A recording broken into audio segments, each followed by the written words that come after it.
I'd like to call the regular village board meeting to order for the village of Shorewood on September the 22nd in the year 2020. If you would join me in the Pledge of Allegiance. I pledge allegiance to the flag of the United States of America and to the republic for which it stands, one nation, under God, indivisible, with liberty and justice for all.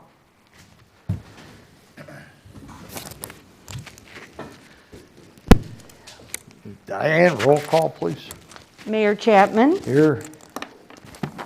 Tony Luciano, Here. Dan Warren, Here. Dan Anderson, Here. Cece DeBold, Here. Steve Brockman, Here. and Barb Kirkland. Okay, she's missing tonight for, okay.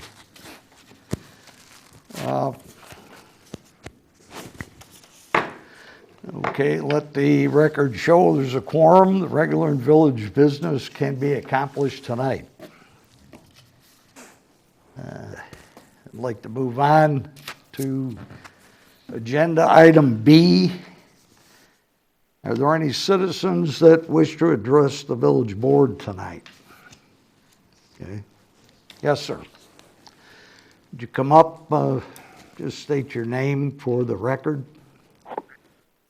Spell it if need be for the clerk. Sure. First name Max, M-A-X. Last name Sedano, C-E-D-A-N-O. Thank you all for taking the time to hear what I have to say today. I was here last month. I'm not sure if you guys remember me, but I was here with my family regarding our hens that we have in our backyard. Just doing a follow-up with the citation we received regarding our hens. We would like to do anything we can to keep them. Whether that's putting up a fence, which we have got a quote for. We are requesting a variance. Whether that's consider starting a pilot program, which other towns have done before.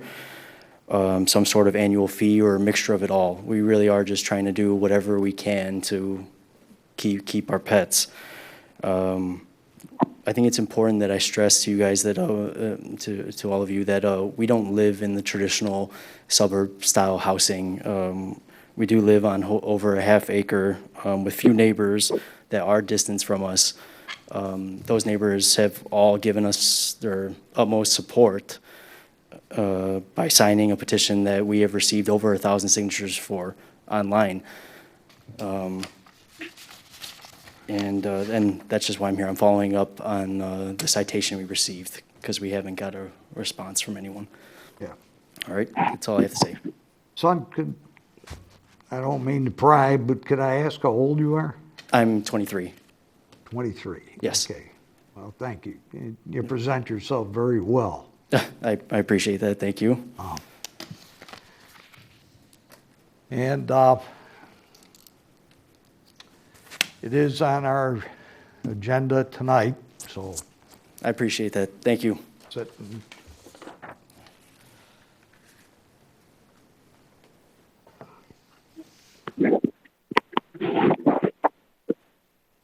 Are any other citizens that wish to address the village board tonight? Any that are over the wire?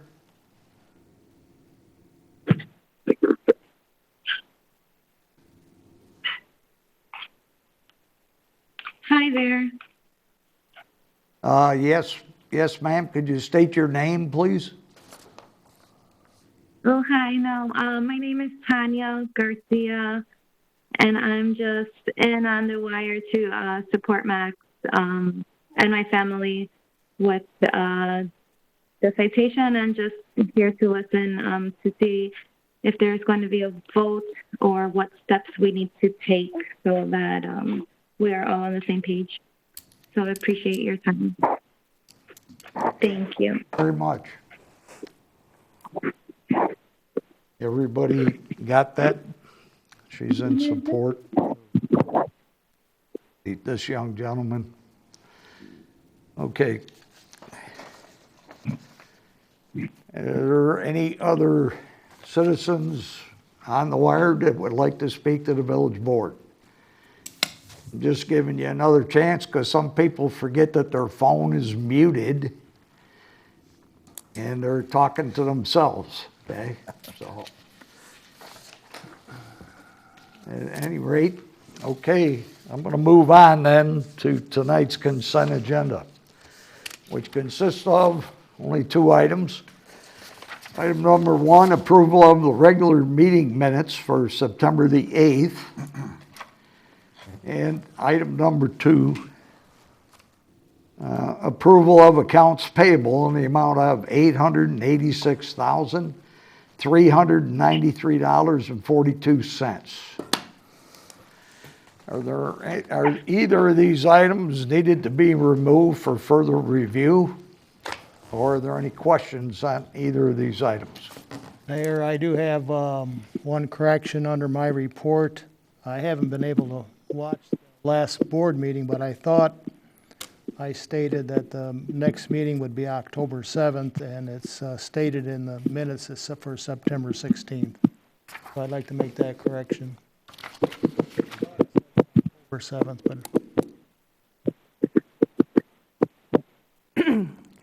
What was that, trustee? You wanted that to read October 7th? it should read October 7th. yeah. Okay, I'll Thank- make that correction to Tony. Okay, thank you. Okay, any other issues? Motion to approve the consent agenda. Second. With the correction, okay? Yes. Okay. Diane, roll call, please. Dan Anderson, Yes. Tony Luciano, Yes. CC DeBold. Yes. Dan Warren, Yes. and Steve Brockman. Yes. The consent agenda stands approved as corrected. Moving on to reports and communications. And any communications to the village board, Diane? Yes, there are.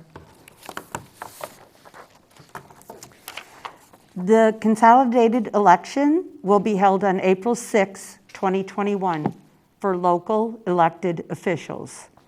Petitions and election materials are available at the Shorewood Village Hall located at One Town Center Boulevard beginning on Tuesday, September 22nd, 2020, between the hours of 8 a.m. to 4:30 p.m., or election materials can be downloaded from the village website.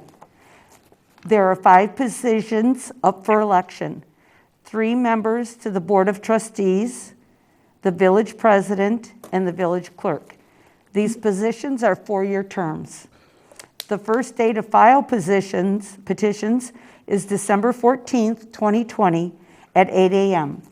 And the last day to file is December 21, 2020 at 5 p.m.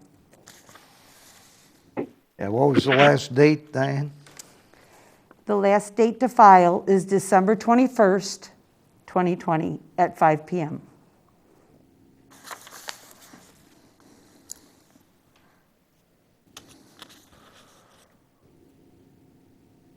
Okay. All right, any other communications? You have a proclamation this evening, Mayor. Yes, I do. Proclamation. Every year, the federal government comes out with a proclamation on Constitution Week, which this year is September 17th to September the 23rd. And whereas it is the privilege and the duty of the American people to commemorate the 233rd anniversary of the drafting of the Constitution of the United States of America with appropriate ceremonies and activities. And whereas Public Law 915 guarantees the issuing of a proclamation each year by the President of the United States of America designating September 17th through the 23rd Constitution Week. Now, therefore, I, Richard Chapman, by virtue of the authority vested in me as President of the Village of Shorewood in the state of Illinois, do hereby proclaim the week of September 17th through the 23rd in the year 2020 as Constitution Week. and urge all citizens to study the Constitution and reflect on the privilege of being an American with all the rights and responsibilities which that privilege involves. In witness thereof, I have hereunto set my hand and caused the seal of the village of Shorewood to be affixed on the 22nd day of September in the year of our Lord 2020. Need a motion to approve this proclamation? I'll make the motion to approve the proclamation. Second. Okay, all those in favor say aye. Aye. Any opposed? The proclamation's been approved.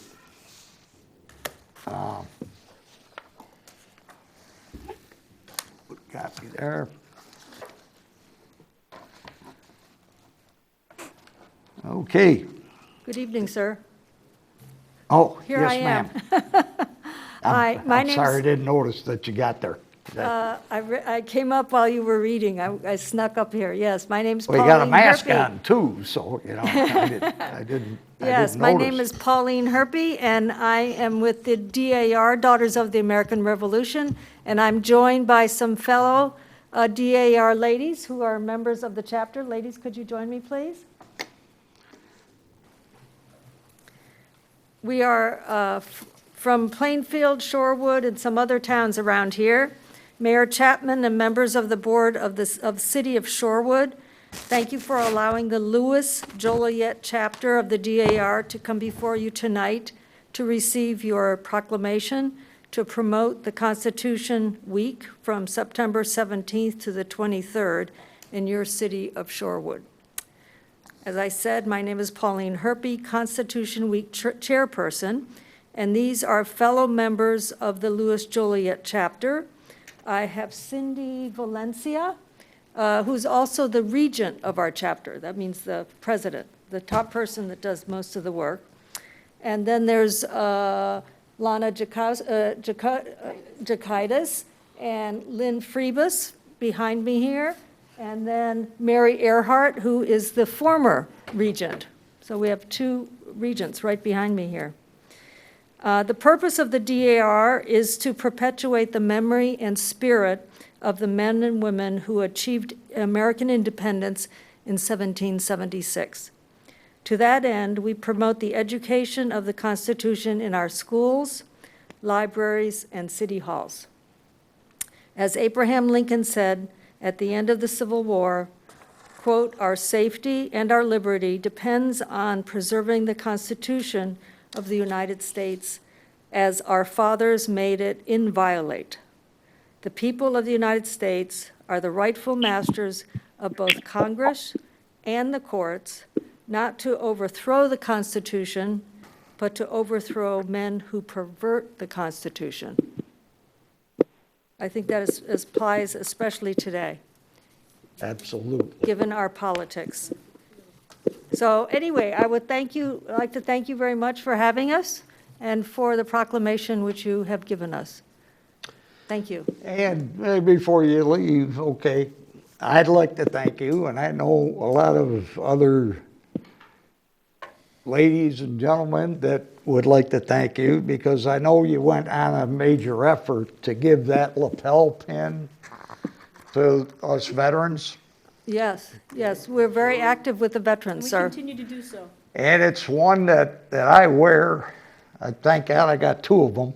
May have been by accident, but having three suits, I have to shift one.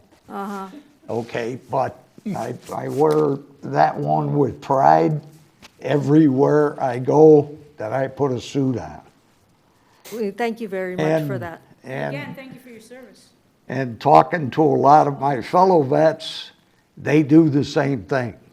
So you've done an excellent job with that. You made us feel welcome home again, okay? Very good. So thank you. Yes, usually in the schools, we're very active, but because there are no kids in schools this semester, this fall, we haven't been in the schools. But usually we go into the schools and we take posters to the schools. In the libraries, we have, in fact, Lynn Freebus, who's standing right behind me, who's our in-house artist. She made some beautiful displays of the Constitution And we take those to the libraries. Right. So there's one at Shorewood, Plainfield, Shanahan, and one other library around here where we have beautiful displays where we take them. So take a look at the library that you like to go to the next time you're there. There's probably a Constitution display there this week until the 23rd, made by Lynn Freebus, one of our members. So we try to promote this as much as we can throughout the community and the schools. Good job, ladies. Yes, well, thank you, sir. Thank you very much. I'd like to give you a hand. The Daughters of the American Revolution. Thank you. So, Thank you. okay.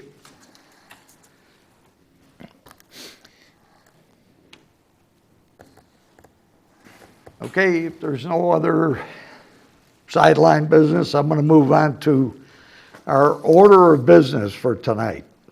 Business item number 1. Presentation of the March 31st, 2020 Comprehensive Annual Financial Report. It's our Finance Director, Ms. Burkholder.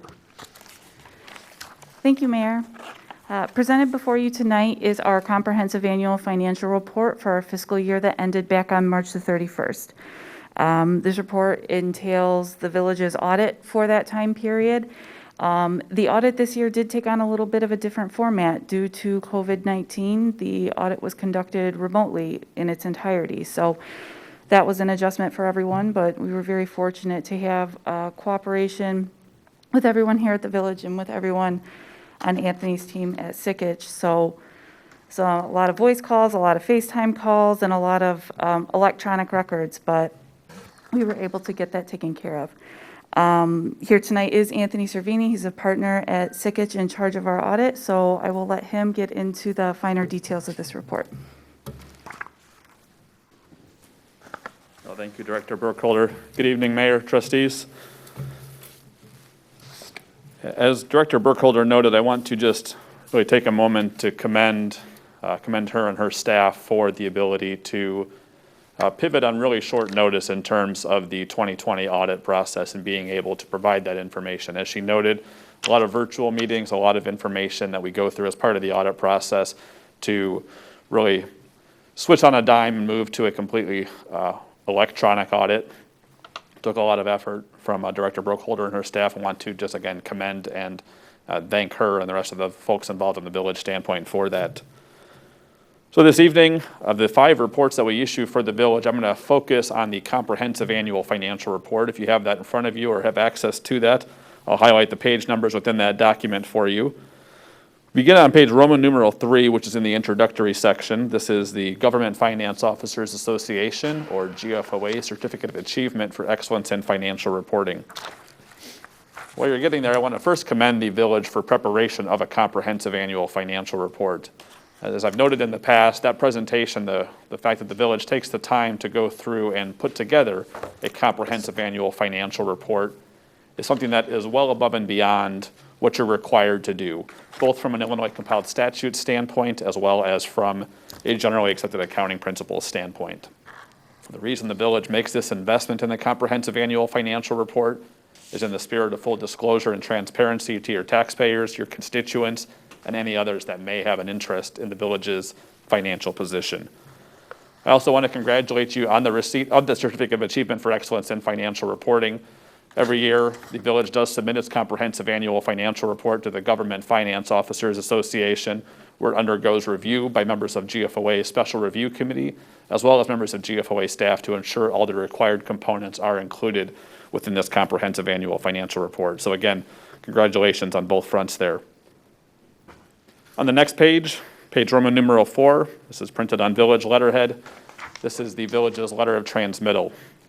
Letter of transmittal, a unique component in the comprehensive annual financial report. Management's one opportunity to provide some subjective discussion of what occurred during the course of the year, as well as taking a look at what's expected for the future on that. Recommend reading the letter of transmittal in conjunction with the management's discussion and analysis, which I'll cover in just a few moments. From there, turning past the rest of the Roman numeral pages, if you come to a page, regular page number 1, printed on Sickich letterhead titled The Independent Auditor's Report.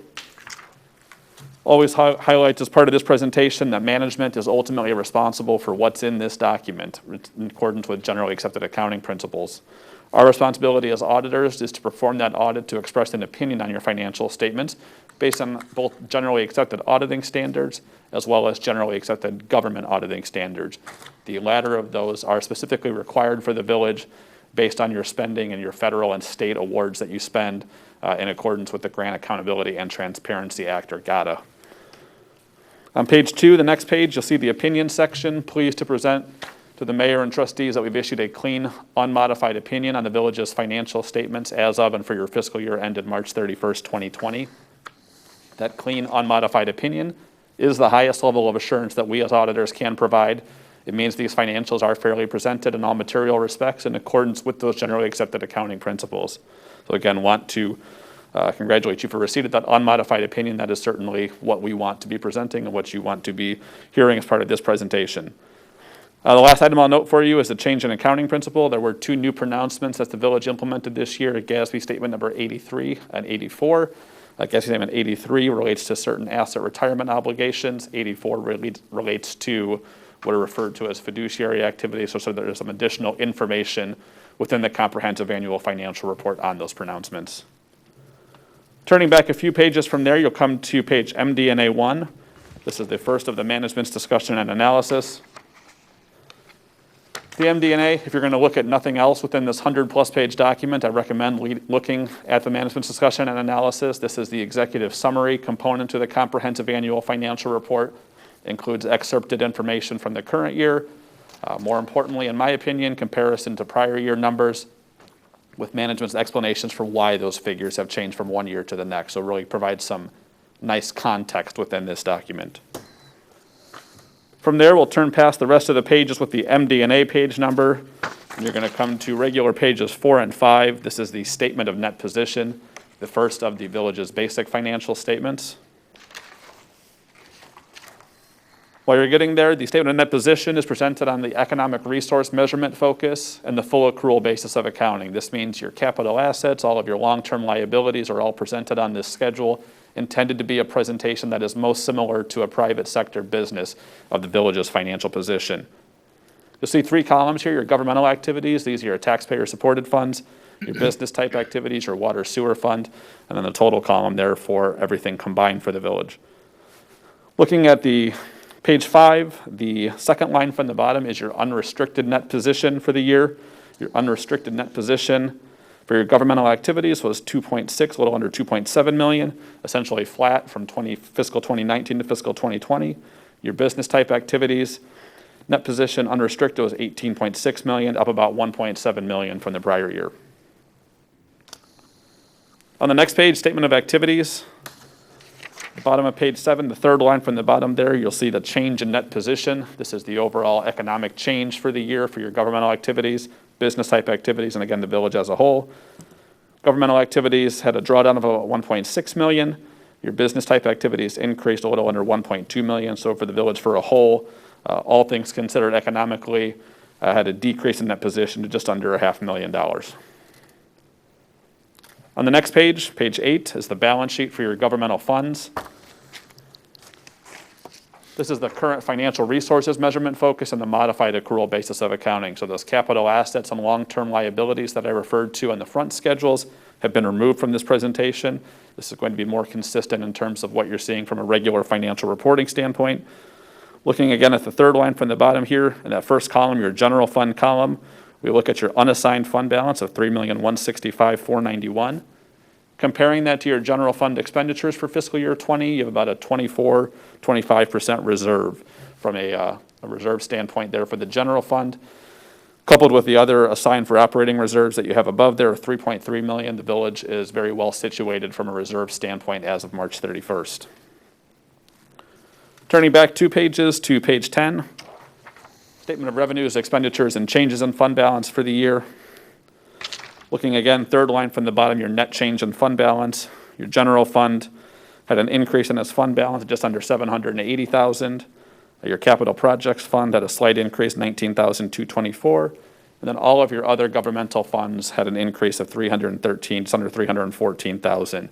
That was primarily driven by increases in your tax increment financing fund as well as your motor fuel tax fund. The last two items I'll cover for you this evening relate to the funded status of the village's pension plans. So if you'll turn with me to page 60 of the comprehensive annual financial report. This schedule is titled The Schedule of Changes in the Employer's Net Pension Liability and Related Ratios. This is for the Illinois Municipal Retirement Fund.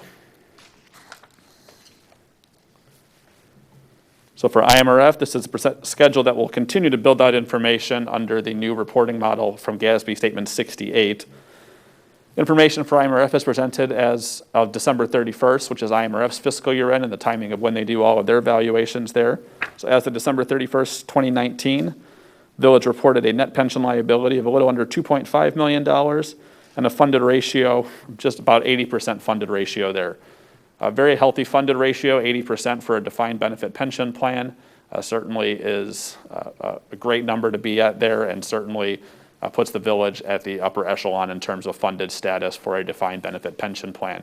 IMRF being one of the better funded plans, if not the best funded plan in the state related to that. For the next page, you'll see the very similar schedule. This is information presented for the police pension fund. One more year of data available for the police pension fund, and this is based on the fiscal year end of March 31st. So looking at the 2020 column there, that same plan fiduciary net position as a percentage of your total pension liability, you're 76% funded as of March 31st, 2020, down slightly from the prior year, primarily due to the investment performance in the fund. With a March 31 fiscal year end, we just started to see the investment declines related to that. If you were to look at that calculation and have the actuary run those numbers at this point, you'd likely see that much closer to where you were at as of March 31st, 2019. Mr. Mayor, that concludes my comments this evening on the comprehensive annual financial report, but happy to answer any questions. Yeah. Does anybody have any questions for Anthony? No, I'm happy. So, considering what's going on and the dip that we took in this one here, I would hope it makes everybody feel comfortable, staff, elected officials, the condition that we're in, right? I think based on where you're at, and obviously a lot of challenges that have come about, with COVID-19 and everything in that regard, the village's financial prudence over the years and the ability to have those reserves in place and the funding that you have done of the respective plans there has positioned you as well as you could have been heading into this type of situation, absolutely. Okay, thank you. Thank you, Mayor. Thank you, trustees.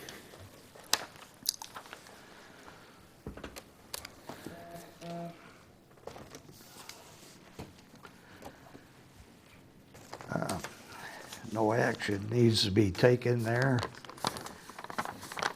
Agenda item number 2, consideration for approval of an ordinance amending Titles 3 and 10 of the Shorewood Village Code regarding definitions.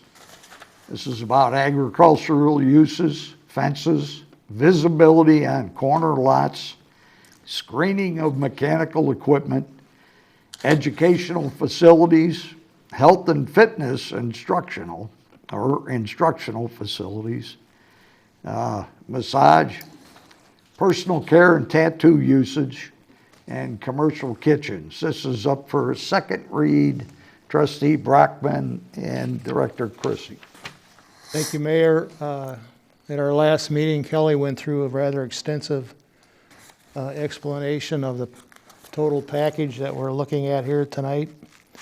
And if you had any questions for her, or Kelly, you want to expound on anything else, go right ahead. Sure, thank you. Good evening. The only revision that we did make to the ordinance is relative to the clarification about the mechanical units and how it is, the screening requirements are exempt on single-family attached and single-family detached properties. With that, I'm happy to answer any other questions, but I did provide a clarification that this amendment is to Titles 3 and 10 to accommodate all of those uses that the mayor just listed. Okay. because we did have a young gentleman step up to ask for some relief on this, I think it would be appropriate if we just went to that part of the amendment and just kind of clarified it. Once that happens, I'll open it up again. If you would like to speak for like a minute, okay? All right. Okay, so the modifications that are being proposed are the addition of a couple definitions, which are farm animal confinement, gardening, and then an amendment to the definition of farming. And so the clarifications that are being provided are to help provide really clarity for residents as well as for providing clarity of administration. Over the years, staff has interpreted the existing code to not allow chickens or swine or any other farm animal, including bees. And so as a result of the concerns that were raised to the board, staff has not only added some definitions and revised some definitions, but then we've provided some clarification. If you look at Exhibit B, it's under Chapter 3. Section 10-3-6 is relative to agriculture as a permitted use. So one of the residents had identified a concern about just one particular sentence, and so what we did was make sure that we were very clear about what would be permitted. And so with this clarification, we have identified that properties previously used as agricultural that have been annexed to the village will be able to continue that agricultural use until it begins development. It's platted and starts those improvements. There's also an agricultural zoning district, which we have not changed, but that's where agricultural uses will be permitted. And then the other thing that we did was clarify that gardening is not considered an agricultural use and that it is permitted on residential properties, as is the use of a greenhouse, for example, as it relates to gardening and an accessory use on residential properties. Okay. But to make things absolutely clear, no farm animals. Correct, and that would include chickens as well as swine, as well as bees. We have included that as the definition, as well as, any other typical farm animal. So we wanted to give examples, but then we've also included the animals that are typically found on a farm in the United States. Okay.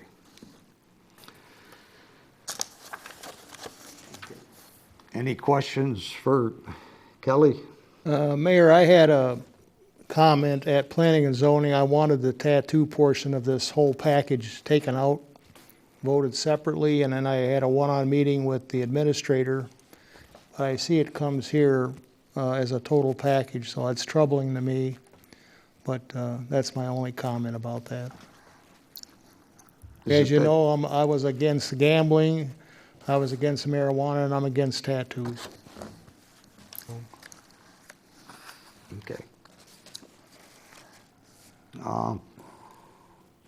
That's pretty much it, right? Okay. Son, would you like to make one more appeal to this board?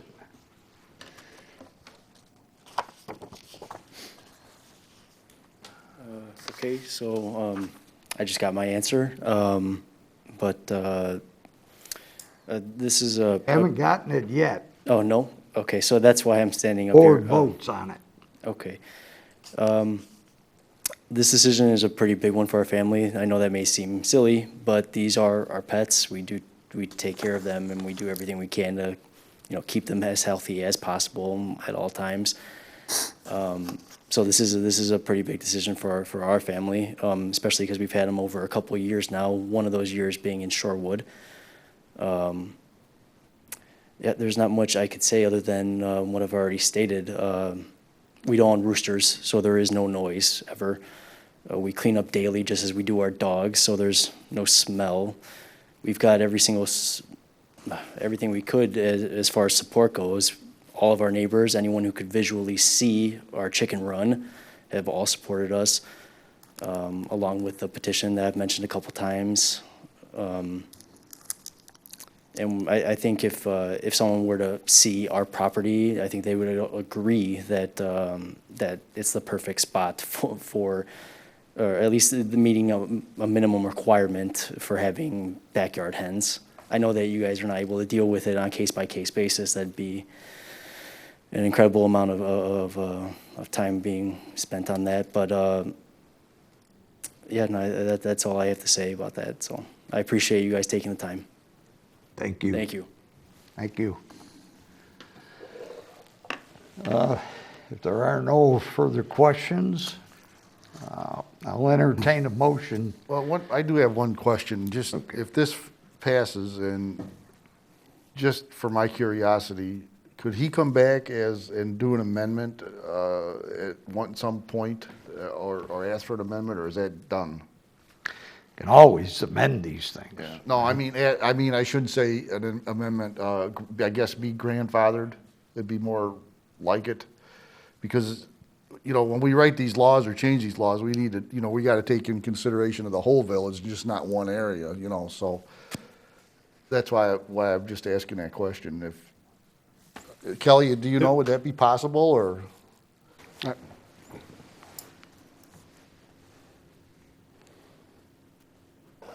Well, in order to initiate a text amendment, I don't want to do a text amendment for the whole thing. I'm just wondering if it could be possibly grandfathered at some future point if this fails. well, in order to be considered grandfathered, it would have had to have originally been legally established. Okay. And so technically, the interpretation has always been that keeping of chickens is not permitted within the village on residential properties. Okay. So I'm not aware of any instance I that we agree would. with Kelly's assessment. Okay. All right, thanks, Dave. Okay. I had mentioned this before, but I'll just reiterate what I had mentioned. This particular subject was brought before the Citizens Advisory Committee twice.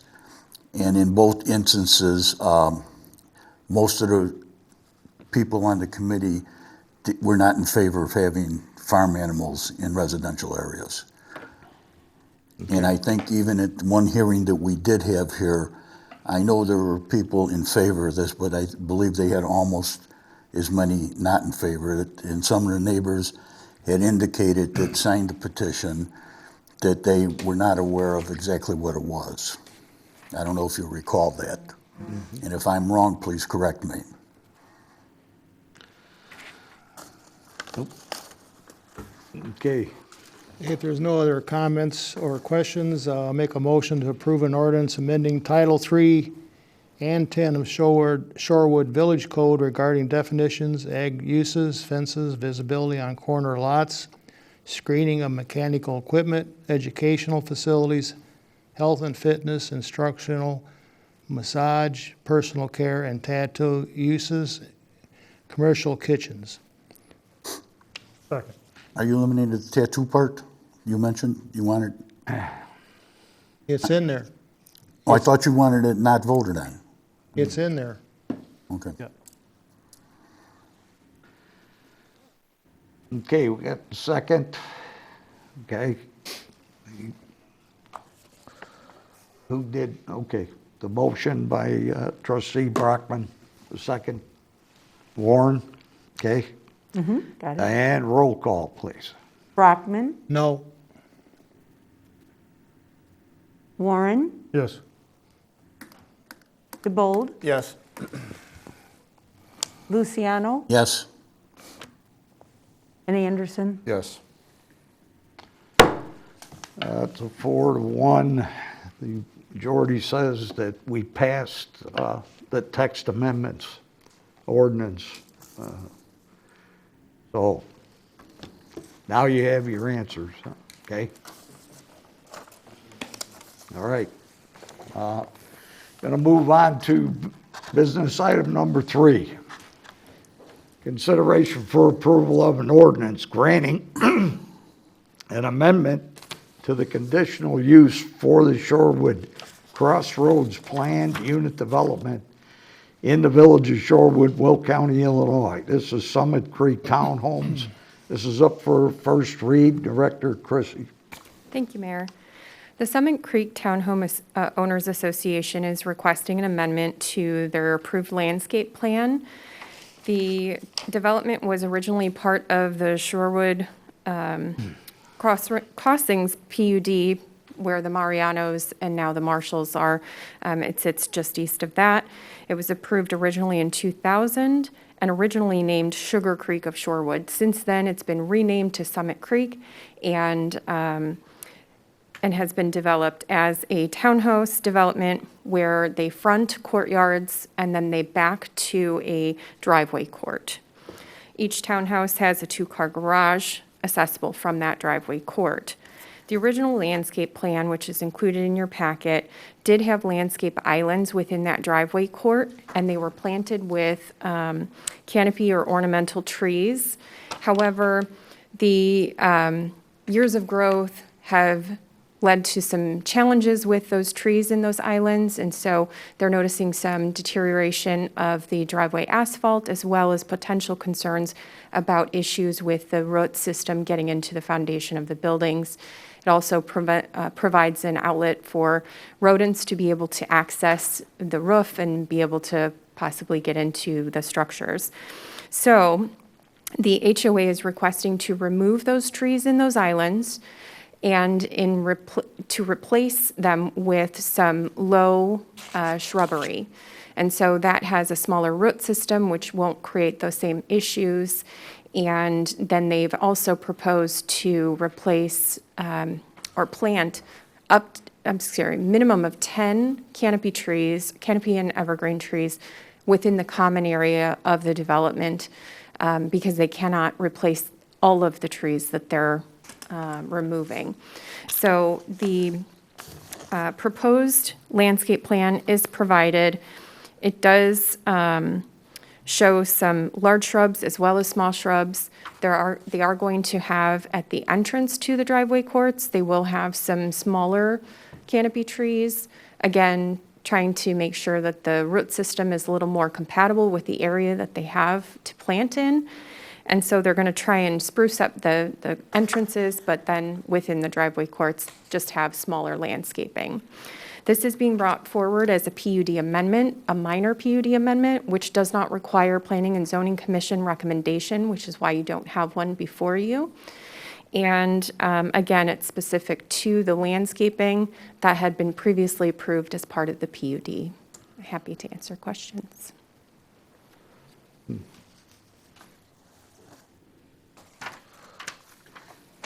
This is all on the expense of the HOA? That is correct. Okay. And it is at the request of the HOA. How many total trees are they looking to remove? You know? I do not have that number. Hey, Noriel, we don't have any root infiltration in our storm sewer or sanitary up there, do you know? Not that I know of. Yeah, I mean, if they've got problems already, I mean, it's just a matter of time before they could be getting into our system, so it would probably be a good idea to cut down a lot of that stuff.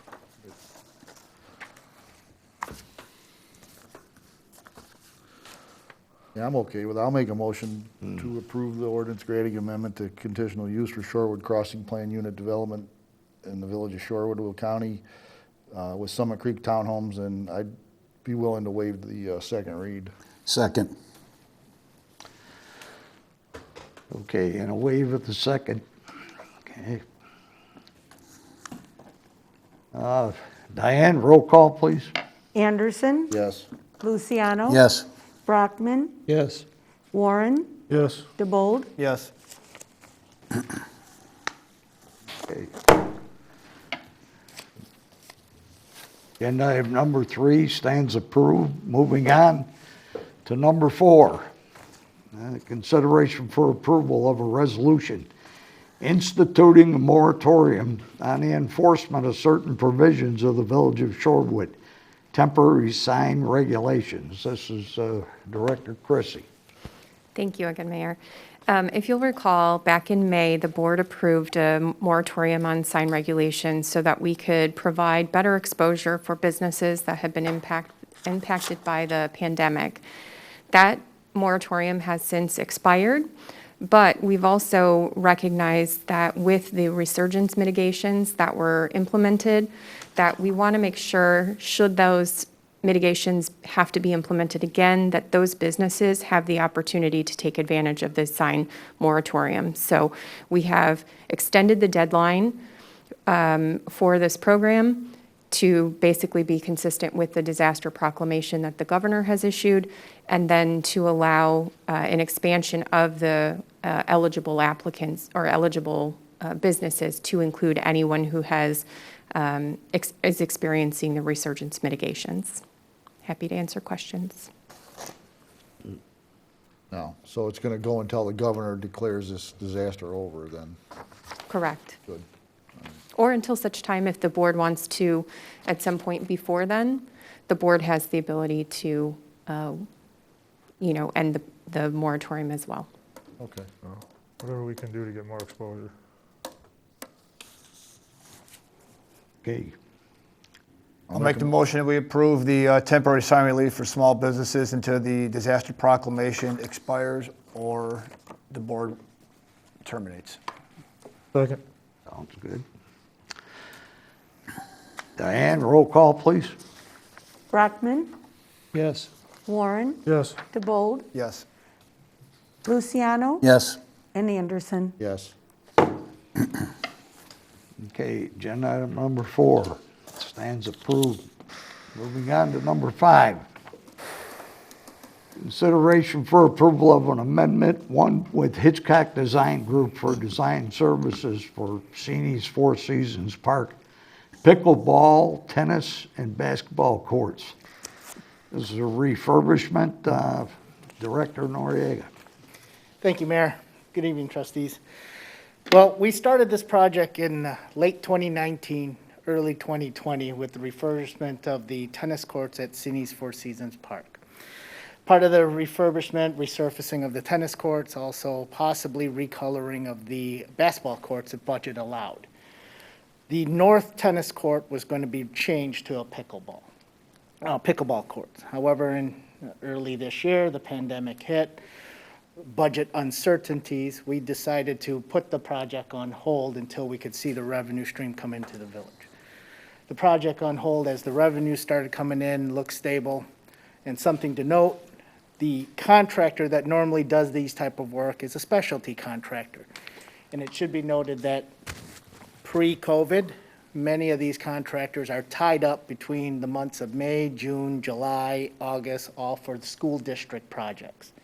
So our construction window is right between April, May timeframe, or it would have to wait until the school year started again. With this in mind and the revenues coming in, we decided to at least make this project shovel ready. As this project started up again, we met with a number of local resident pickleball enthusiasts. They play in many different courts throughout the local area. They keep referencing the courts over in Mokina, something to look up to. So they made a lot of good suggestions to our design group, Hitchcock Design Group, the design engineer. So they ended up looking at this, rethinking this, and wanted to implement some of these suggestions. To make these design changes, Hitchcock is requesting an amendment to their existing contract. Their existing contract's about $10,000, just under $10,000. And they're requesting for a little bit of design time, CAD work, an amount of $1,500 to be added to the, and as amendment to their contract. And again, if you have any questions, I'm available. You know, when that group came before us, this must be a year ago, they were asking about, or were concerned about the amount of wind out there. I don't see anything in here that would eliminate the wind effect out there. Am I right or am I wrong? Wasn't there concern I about thought there was that? some screen, I don't see it in there, but I thought there don't was see it in screening here, or though. something that was supposed to be on there. I believe that you're correct. that we wanted to consider that. And part of the problem with the existing court is that the fencing is not adequate to withstand, some sort of a windscreen put on it. It would probably fail. So yes, we are looking to try to address that as well. We did talk about landscaping that may or may not be helpful in addition to that to block the wind. So even though it may not be listed here on this memo, it is something we're considering, and fencing and beefing that up is definitely a part of the scope of work. Okay, thank you. Thank you.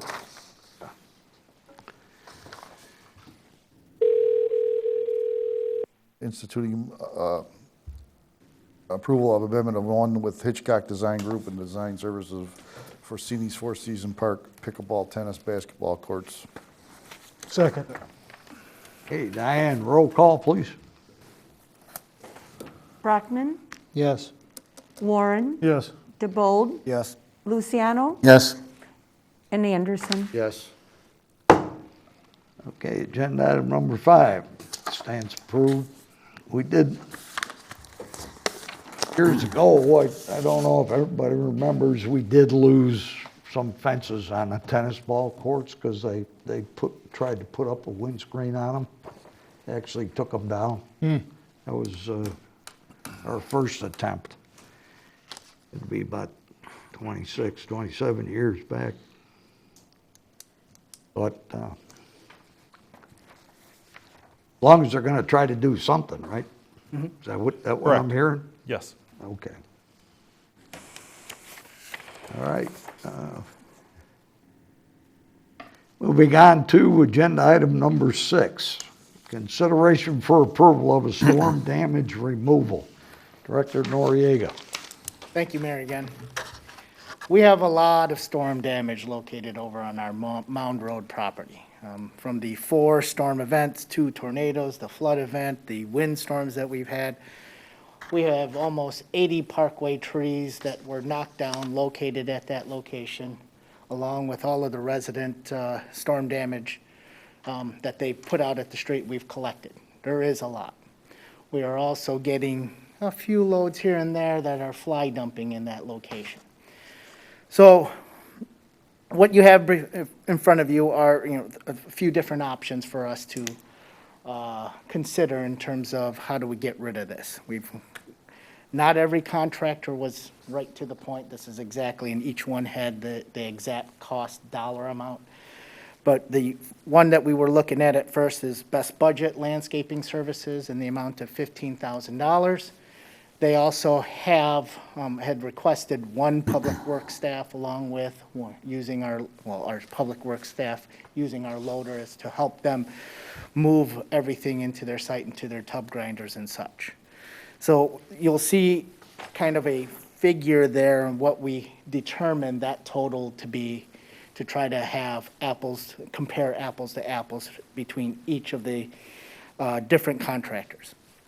You can also see Homer also provided their quote in the amount of $17,500, but they were selective on what they would actually take from their site. From our site, they don't want pine, they don't want certain chip piles, they won't take any of the non-tree debris that's located at that site. So there's equivalent cost there as well. Then the potential of the burn. Although we have an associated amount there, there are a lot of obstacles for us to burn. We have to cooperate with the weather, has to cooperate. We can't dedicate an entire 2 weeks just to get that done depending on the weather. It is sporadic in between all the weather events. We don't anticipate being able to get to it until after our leaf pickup program.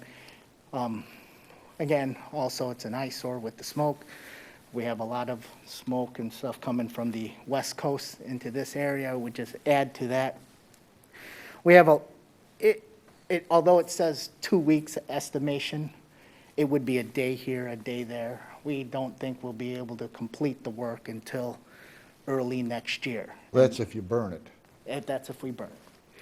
So with that, we looked at all the different possibilities. We even looked at different local firms that would actually just take the stuff, how we would actually have to chip it ourselves and haul it over there. they would take it free, but there's a lot of work associated with chipping it and getting it to their site. So we are making a recommendation to approve best budget in the amount of $15,000. Well, the bigger tree stumps, the bigger logs, the size, the round, the diameter of them, are they gonna be able to grind them up? I'm sure they're just going to have to break that up a little bit, split it up before they can actually put it in They the can dump. grind it. And then what, did you ask them where they're taking it, or what they're doing, gonna take it with it, or take I'm it? or sure what they're are they going to gonna do? recycle it and use it for mulch. Mulch, sell it? And just to clarify, they're taking, on the best budget one, they're taking everything. Everything. Everything wood. Everything wood, so they're gonna grind it and remove it. Correct. So we have hands off, clean slate, we're back to eliminating any, our normal property as to how it presided. Yes, sir.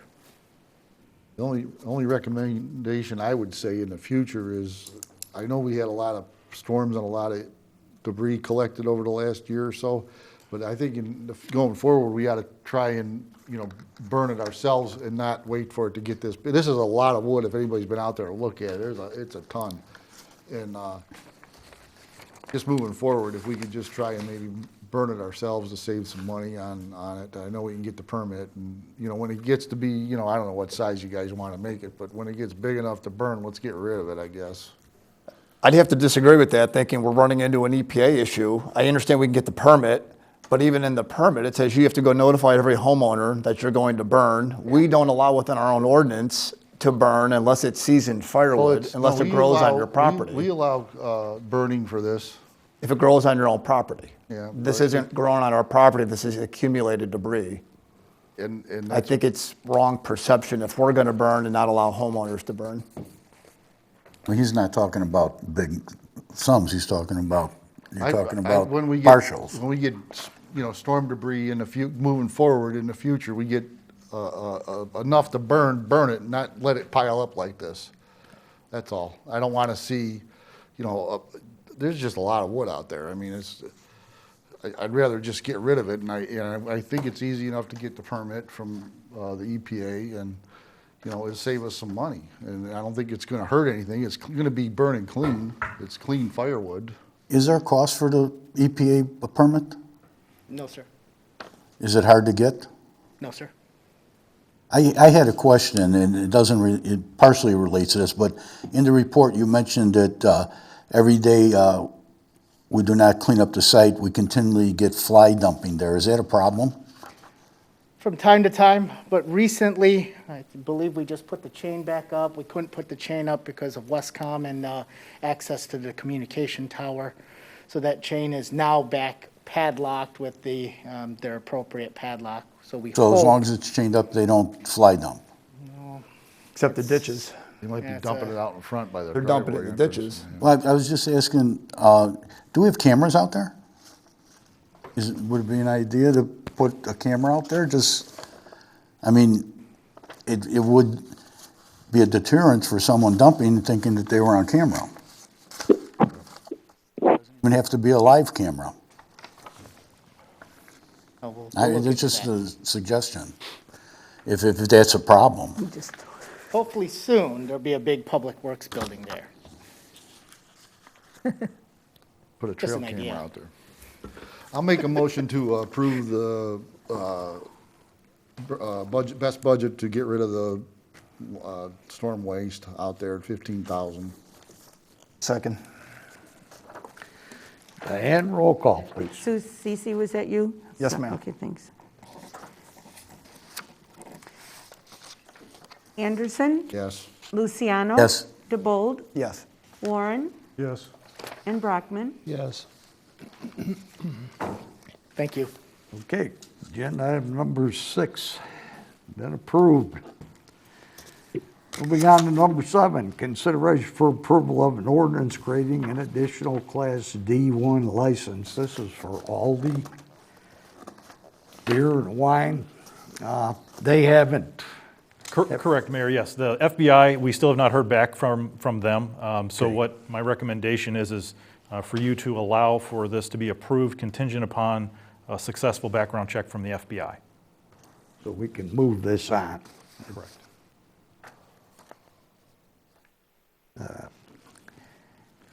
Any questions on this?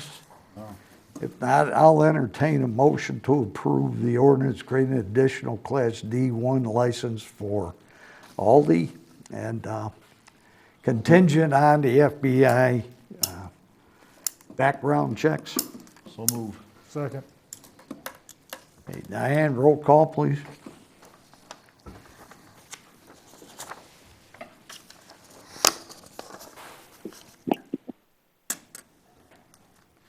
Anderson? Yes. Luciano? Yes. DeBold? Yes. Warren? Yes. And Brockman. Yes. Okay, agenda item number 7. There's information one from me right now. We're not going to take any action on it tonight, but I want to put it out in front of the board. Due to the COVID-19 situation and 6-7 months of businesses, economies, and things like that getting into trouble, some of them, I asked the administrator to look into financially what it would mean if we brought through and passed a resolution that actually took away all the license fees, the liquor license fees, the gaming license fees, and all the business license fees. What it come down to was about $116,000, take a few here and there. Looked at the budget, it looks, and you would agree, wouldn't you, Jim? Yes, I would. The budget looks pretty solid, and this shouldn't really hurt us, but it could help a lot of our businesses who, especially after the last few months when we got pushed back into 3.5, I call it 3.5 instead of 4, but what I'd like you to do is just be thinking about that, ask questions to the administrator, myself, and I'll be bringing that at the next meeting in form of a resolution, so. If I could, Mayor, I just want to say one thing, really. Yeah. You all know that our businesses are facing unprecedented challenges now. And I think this is an opportunity for the village to take and let's face it, an unprecedented step, to waive these fees. However, I think we are in a position which would allow us to do that and still be very fiscally sound. So I am recommending that we seriously consider this resolution that will come forward. Okay. So moving on then, reports, Trustee Anderson, Public Works. All right, thank you, Mr. Mayor. Couple things, this is the stuff that kind of highlights what's going on, the stuff that I think the people would be interested in. We've got some road patch work that's been completed at Shorewood and Ridge Road. Still working on stump removals from August storm. And there's been some stormwater outflow locations are being inspected, and this is outflows that go to the DuPage River. There's 68 of these outflows that need to be inspected. There's 20 of them that have been done. So that's moving on. We've had some root infiltration in our storm sewer. That's up in Caprice and Madeira and Colonnade. So those have been getting cut out with our own jetter. And then starting next week, September 28th, we're going to start doing hydrant flushing. That's going to take 2 to 3 weeks. And we won't have another meeting until that's probably over with. So if you do get rusty water, we do have a chemical here at the Village Hall. Stop up and we'll give you a packet of it for your clothes to, don't dry the clothes, keep them damp. And then put that in your wash and that'll get the rust out, hopefully. And then the other thing is our leaf pickup. That's going to start October 12th, and that'll be the day before our next board meeting, which will be the 13th. So yeah, leaf pickup will be coming up in October 12th, and we'll have 3 machines out there doing it. So that's all I have, Mr. Mayor. Okay. Trustee Brockman, Planning and Zoning Commission. Thank you, Mayor. Our next meeting will be October 7th here at the Village Hall. And Kelly has outlined 3 agenda items. One will be amendment to the Brook Forest Plaza PUD to approve a therapeutic day school use, a building addition and additional signage at 247 Brook Forest Avenue, rezoning of 102 Summer Street from R1 to B1 to allow an operation of an office, and amendment to Shorewood Crossing PUD to approve signage for Smoothie King at 910 Brook Forest Avenue. Does that about cover it, Kelly? Okay, thank you. So that'll be our October 7th meeting. Thank you. That 102 Summer, is that the, Attorney's office, isn't it? is that the attorney's office? Oh, it's a home. But they're looking to turn it into, I believe, it's a market. I believe he already was occupying the building. Okay, all right.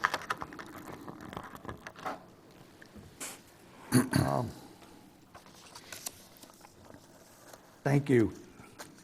Trustee DeBold, Parks and Recreation. Thank you, Mayor. Quick update for everybody to know, the splash pads at Town Center, Windstone Park, West Shore Parks are now closed for the season. Also want to thank everybody that came out for the community-wide garage sale. Great success on that. That was this past weekend on the 18th and 19th. Another thing coming up within the park side of the stuff is the Shorewood scavenger hunt. That is going to be starting up October 9th through November 16th. Please check out the Village of Shorewood's website for further details on how to participate with that. And then lastly, just keep an eye out on the different social media, whether you like, follow, subscribe to Facebook, Instagram, in constant contact. The Village is always putting out updates with all of our different programs and what's coming up in the near future. That will be all. Thank you. Okay, thank you. Trustee Luciano, Citizens Advisory Committee. The Citizens Advisory Committee will meet Thursday, September 24th on the second floor of the Village Hall in the boardroom instead of the normal large conference room. Members will be able to attend in person, by telephone, or streaming. The room will be set up for social distancing, and attendees will be required to wear protective face covering.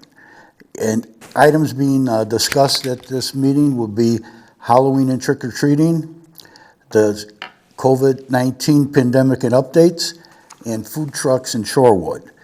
I will report back to the board regarding the discussions. All residents are welcome to attend. Information for telephoning in or streaming can be found on the website under the Citizens Advisory Committee agenda. Anyone interested in becoming involved with the Citizens Advisory Committee can contact me or any members. Their names and email addresses are on the village website. And that's all I have. Okay, the input for Halloween, let's see, the date of that meeting is here shortly, okay, your meeting. Yeah, Thursday. Okay, because that input, we really need that as soon as possible because that's going to have to be put out. And I hope everybody takes into consideration the quote of the year, following the science, okay, when they're starting to talk about Halloween, because sometimes that becomes your heart and not your good sense, okay? And so I hope that you have a great discussion and come up with some great ideas through that committee, okay? Can't wait to hear. Let's see, other than that, if there's nothing for the good of the whole, I'll entertain a motion for adjournment. So move. Second. Okay, Diane, roll call, please. Brockman, Yes. Warren, Yes. DeBold, Yes. Anderson, Yes. and Luciano. Yes. We stand adjourned.